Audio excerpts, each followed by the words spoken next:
Om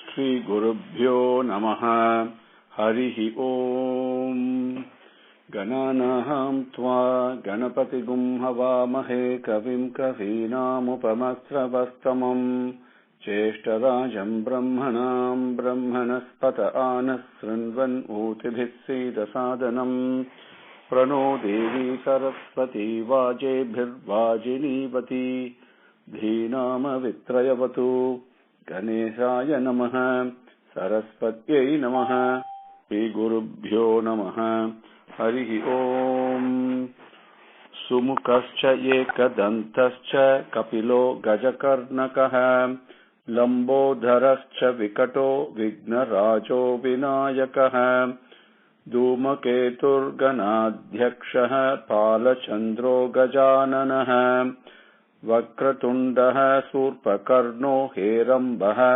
Skandapurvajaha Shuklam Baradharam Vishnum Sasivarnam Chaturbhujam Prasannavadanam Dhyayet Sarva Vignopashantaye Yasya Dviradavaktradhya Parishadhya Parasatam Vignam Nignanti Satatam Vishvaksenam Tamasraye Gurur Brahma Gurur Vishnu Gurur Devo Maheswaraha Gurur Sakshat Parabrahma Tasmai Shri Gurave Namaha Kujantam Rama Rameti Madhuram Madhuraksharam Aruhya Kavita Shakham Vande Valmiki Kokilam Shri Rama Rama Rameti Rame Rame Manorame Sahasranama Tattulyam Rama Nama Varanane Shri Rama Rama Rameti Rame Rame Manorame Sahasranama Tattulyam Rama Nama Varanane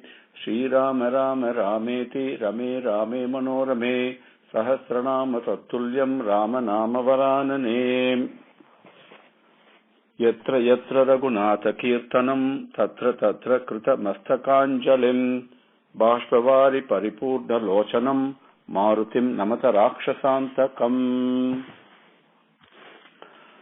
So, everyone returned home after the Namakarana ceremony was over. They collected everyone returned home very extremely happy, very joyous, very contented, very peaceful, and such an auspicious, very, very good thing has happened to them, and they could witness it.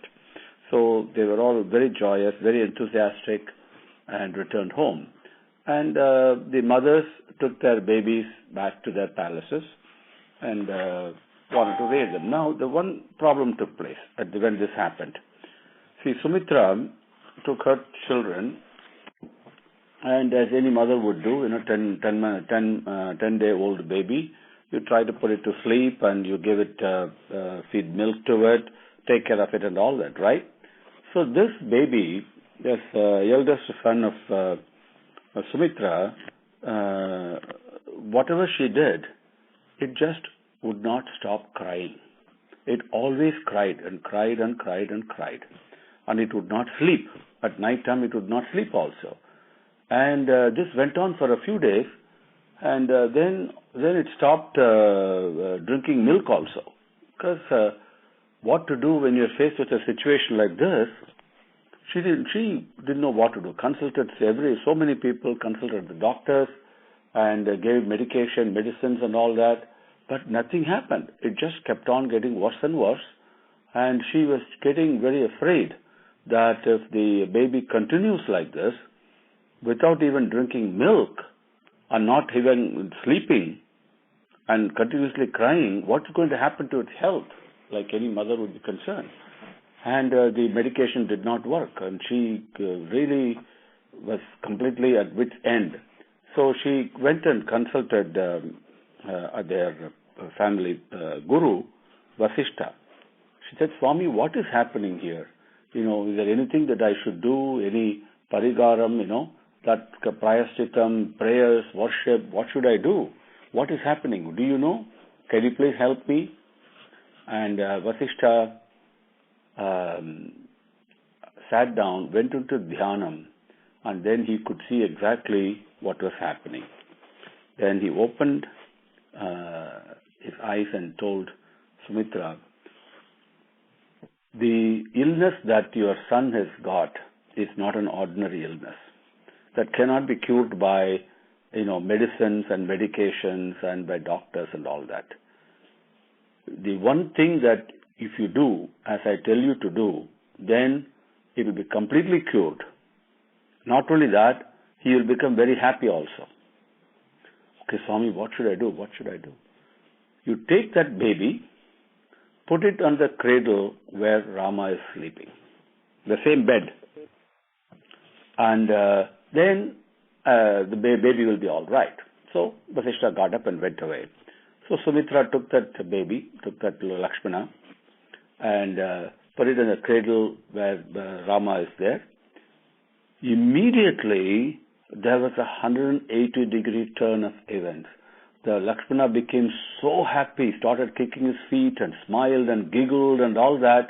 And it's as if that this is something that where he naturally belonged.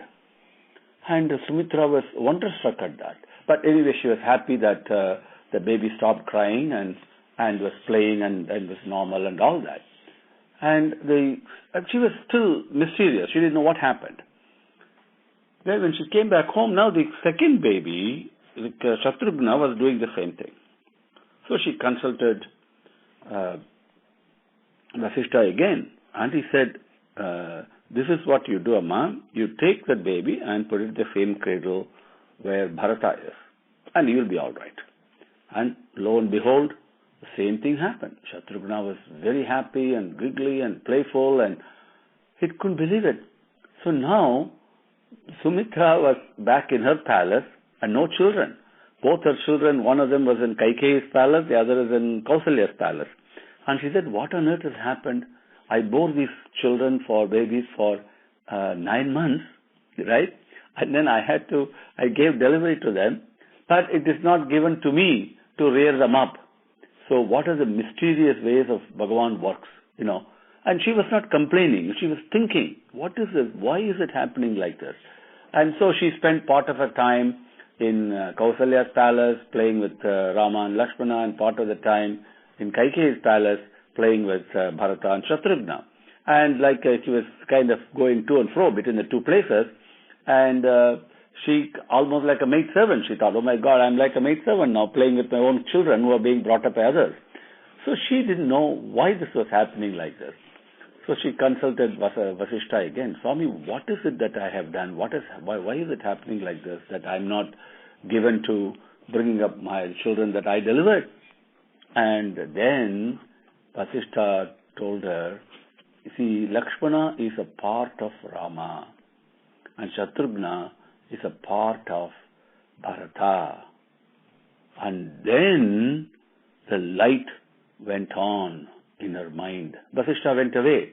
Then she remembered and recollected what happened on the day when she was drying her hair and kept that part of the cup of payasam on the parapet wall, and the eagle came and carried that away, basically took it and flew away. And so she went and spoke to Kausalya and Kaikeyi, and how each one of them gave a portion of their payasam from their cups and poured it into a new cup and gave it to Sumitra. Then it dawned on her, yes, this is what happened. So it is actually, this was belonged to Kausalya, and that belonged to Kaikeyi. And then she was absolutely peaceful and absolutely contented after that. She was only very happy. There was no agitation. Now, I just want to tell you what happened to that payasam that the eagle carried away. And then we'll come back to Rama's story, because that's also Rama's story. This eagle took that payasam and flew all the way from Ayodhya to the southern part of India, where the current Karnataka is, where we call as the southern Ghats, the mountains. And there, if you go to Tirupati today, we call it a Saptagiri, 7 hills, right? And we know the names like Venkatadri, Narayanadri, Vrishabhadri, and Anjanadri, and all that. The Adri means a hill. And Anjanadri, there was one hill called Anjanadri, where Anjana Devi was doing penance, and she was a rishi. She was very spiritually very advanced. She was doing her penance there, a tapas there. And this eagle went to that place where she was doing penance, and she was doing it under the shade of a tree. It went there and sat on that, and then gave her that poison. That cup was given to her. So when she drank it, at that time, there was a beautiful, gentle breeze, like the way when we go for a walk and a breeze comes, it's like a breeze giving us an embrace, right? Or giving us a nice hug. Like that, the gentle breeze blew, and as she drank the poison. And if you recall in Sundara Kandam how Anjaneya describes to Sita Devi how he was born and what happened, and when to Anjana Devi, Vayu Bhagavan through, that is what it is basically. And so this poison was drunk by her, and the child that was born is called Anjaneya, whom we call also as Hanuman for another reason. So that explains, gives a glimpse of the Bhagavan's Leela, how the various dots are being connected. Now coming back to Ayodhya. So now the babies were beautifully growing up, the children, very soon they crawled on all the floors, and then they sat down, and mothers were very happy. And then very soon they not only sat down, but then they also kind of held on to the maid's hand or mother's fingers, and then slowly got up and then stood for a while. Then they slowly started to learn how to get up by themselves by holding on to the wall. And very soon they toddled a couple of steps. And you can imagine the pleasure that the mothers and the maids with the children, and the children with the maids and the mothers. I mean, nobody knew the passage of time. They were so immersed, it was like pure heaven it was. And then very soon they taught the children to say, Amma and Appa, Amma and Bap. And they said that when they mouthed those words, you can imagine the anandam, the pleasure and the bliss that everybody had. So this went on like this. The childhood, that's how they grew, very beautifully. And then the childhood of Rama was actually very simple but extremely sublime, very, very sublime. And what the mothers used to do, they used to, right at the dawn of Brahma Muhurtam, and they used to apply fragrant medicated oil on the bodies of the children. And then they used to take the children to the Sarayu River and apply the detergent powders, and bathe them. And then after the bathing is done, they used to dry their hair in the perfumed incense smoke and nicely dry them up. And then they used to comb their hairs because they are all curly hairs. Very pretty it was. You can picture how it is. And then put a dot on the cheek to ward off the evils. And then on the forehead, apply the religious symbols, right? Like a namam and all that. And then they used to bake them, dress them up in very soft silk cloths. And then by the time all this is done, the children will be very tired. So they put them up in nice unjal, and swings, and that are all very, with nice bedded swings. And to lullaby, the children will fall asleep. And this was what was happening every morning. And then the kind of jewels that the children had, you got to see that. And they had anklets, and they had, tinkling gold chains around their waist that had gems on them. So whenever the child moved, the thing made nice noise. And the anklets also made noise. And then they had the diamond necklace and around their neck. And because they didn't want these jewels to hurt the tender body, tender skin of the babies, these gems were all made and in velvet coverings and tapes and all that. So you can imagine how beautifully it was. And then not only that, then they used to before, of course, as they were growing up, there was another beautiful thing happened, and before they brought the other children from the city to play with them, one day the Kausalya had taken, Rama and Lakshmana and baked them like this, dressed them up very nicely, and after that, put them in the swing and sang the lullabies and all that, and the babies went to sleep. And once she made sure that they had slept, she went into the puja room to finish her morning worship. And she finished the worship, she finished the prayers, and then for the Naivedyam, she had for the offering, the what we call as paisam, that offered to Bhagavan, and she kept it there, and then came to the room where the children were sleeping to make sure, because she was very, very few minutes only she was away from them. Even if she had gone somewhere else, immediately she would rush back to see everything was okay. So she came back and she saw the infants were all sleeping very nicely. So she went back into the puja room to pick up the paisam, the Naivedyam from there. And she could not believe what she saw. She saw right in front of the Vigraham, there was this Rama was sitting up and very nicely enjoying the paisam. And she said, oh my God, this has got to be an imagination. How can this be? So immediately she rushed back to the room where the babies were sleeping, and there, yes, both the children were nicely sleeping with their eyes closed and absolutely no disturbance. So she came back to the puja room. At that time, very interestingly, the cup on which she had put the paisam, that basically was almost empty. Now she started thinking, at least the first time it could have been my imagination. Like, I was maybe imagining things. But now here is a physical proof that the amount has decreased. So she couldn't believe it. She again rushed back to the room where the children were sleeping, and she saw the infants were sleeping very peacefully again. But then she also, when she saw Rama, she saw that little baby was kind of, inside her mouth, putting his tongue and as if it was enjoying some remnants of food. And she observed, looking at Rama's face in wonder.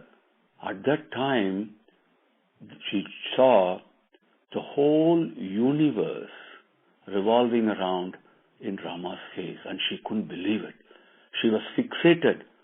And just imagine, when you get a Viswarupa Darshanam, how will it be? Completely, she was immersed in it. And then the maids all came, they all shouted, they all said, oh, Maharani, Maharani, she couldn't hear anything. And then finally one of them had to shake her leg, and finally she came out of it. And then she asked them, is everything all right? Then she asked the maids, I've been here and looking after the kids. Did they sleep well? Or anything happen? They said, no, Amma, we have been here all the time. We didn't even go out for a single second. They were sleeping very peacefully, very soundly, no problem. And now she was in a quandary. She had seen with her eyes. Not only the Viswarupa Darshanam Bhagavan gave her, but also the paisam, Rama eating the paisam, the cups, paisam quantity has been decreased, almost nil. And what will you do if you were in this situation? If you tell someone, they will think you're crazy. So she didn't know what to do. But at the same time, she could not deny or negate what she had experienced. And she knew there was something divine there, because the children were born from the paisam that was given by a divine being. So she was mulling over this in her mind. It went on for a few days, and she wanted to talk to Kaikeyi and Sumitra about this, share this experience with them. But then sometimes she'll be very close to them, they will be in the same room and talking, and she was about to open up the subject, she will refrain. She says, oh, no, they may slight it, they may belittle it. Or they may say, no, you are thinking all this because, Rama is your son. So she did not share anything with them. Then, so after some time, what she used to do though, was when nobody was around, she used to fall at the feet of this little baby and do worship, namaskar, because she knew it was divine. And hold its feet, and the way we pray to Bhagavan. And then when somebody came, immediately she used to kind of come back and not do anything. At the same time, in her mind, she used to be praying, oh Bhagavan, please make sure there is nothing wrong happens to this boy. Please protect him. It is like we giving the prayer to the Bhagavan to whom we are seeking protection to. Okay, it was beautiful the way it was happening. And then one day she could not take it anymore. So she told her husband. She said, Maharaja, this is what happened. This is what happened. All these divine things, and she knew her son was divine from the way it was. But Maharaja said, Dasara said, Kausalya, listen, you think your son is divine, right? So when you look at him from that angle, whatever he does appears like divine to you. So no, this is all your imagination. But Kausalya was not satisfied. Then Dasaratha tried to give her some other arguments and reasonings and all that to convince her that this was a thing of our imagination in her mind only. But Kausalya's heart knew the truth, and the mind was struggling, was wondering, was seeking an answer to what the heart had experienced. And so they finally approached Vasishta. She said, Swami, this is what I saw, that, this is what my husband says. What is happening, Swami, here? And then Vasishta, without the slightest hesitation, said, Amma, what you experienced is the truth. Because the children who are born here, they are not normal children. They are divinity themselves. Bhagavan himself has come in the forms of these 4 children. Then there is a spiritual significance that was explained, which I will share with you. This is why we should never fall into the trap of considering or thinking or enjoying Ramakatha, Ramayanam as a story of a person. If you think Rama was a human being, was born into Dasaratha, and this is how he lived, no, we are missing the point. Because the significance is as follows. Rama, who took that avataram, is nothing but the bliss that is in each one of us, the love that is in each one of us, what we call as conscience, whatever you want to call it, consciousness, awareness, whatever you call it, the thing that is within us that never changes, right from our childhood to as we grow up, that awareness of who I am, that never changes. So that love, that anandam, that bliss took a form. What does Dasaratha mean? Dasaratha. Ratha means chariot. Okay. Dasa means 10. This body is a chariot. What does it have? It has got 10 senses. 5 senses of action and 5 senses of perception. So this body that we are living in, carrying this body and carrying our life in this, it is really a Dasaratham.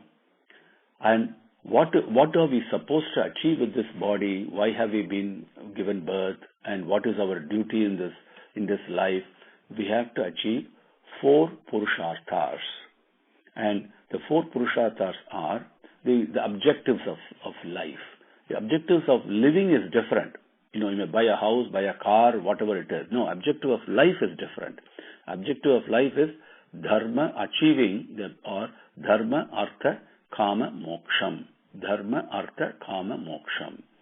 Dharma is a righteousness. Dharma is nothing but selfless love in action. Artha means wealth. We have to, yes, objective of life is we have to acquire wealth also. And kamam, yes, we have to have desires. It's impossible to live without desires. So there will be desires. And finally, moksham. And the moksham is to freedom from the cycle of birth and death. These are the objectives given. So the 4 children represent or denote, not represent, but denote those 4 Purusharthas. Not only that. In the external world, our speech is Rigvedam, is associated with Rigvedam. The mind is Yajurvedam. The life itself is Samavedam, and our intellect is Atharva Vedam.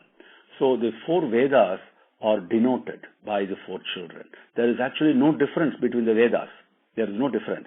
But we got those 4 parts to remind us, to denote us of that. Now coming back to the 4 Purusharthas, Dharma, Artha, Kama, Moksham, and what is it, how it should be, how should one get wealth, acquire wealth? If you connect it at Dharma, Artha, Dharma, Kama, Dharma, Moksham. If you connect it like that, things become very clear. Whatever wealth you acquire, whatever wealth you earn, should be earned in a dharmic way. And what Dharma, Kama, whatever desire that we have, it should have a dharmic desire. And Moksham, because to become free, to become one with Dharma itself.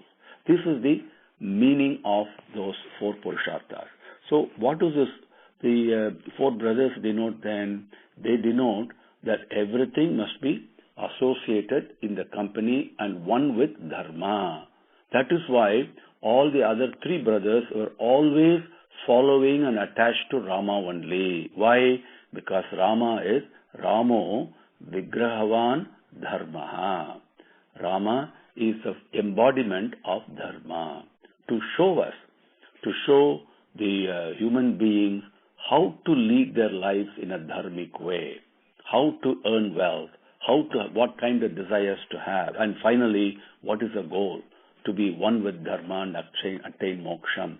That is the reason the bliss, the Anandam, the selfless love within each one of us took a form, a human form. Why did it take a human form and not any other form? Verily so, Devam Manushya Rupena.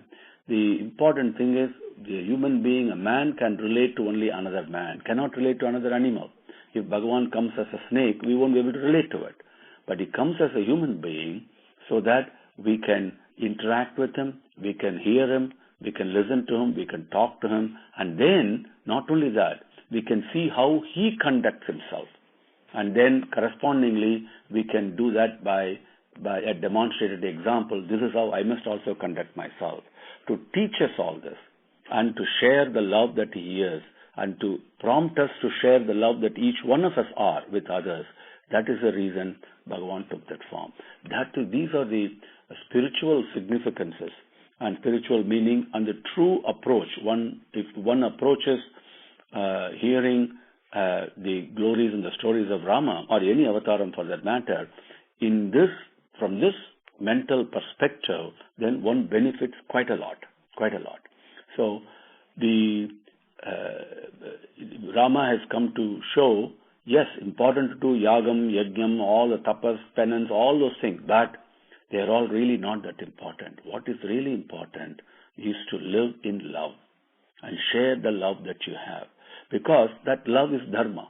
When whatever action that you do with a selfless love, that is dharma. The moment you do that, all the other purusharthas fall in place. And to show us that is the reason that this avataram took place. These are the teachings in Ramayana that it denotes.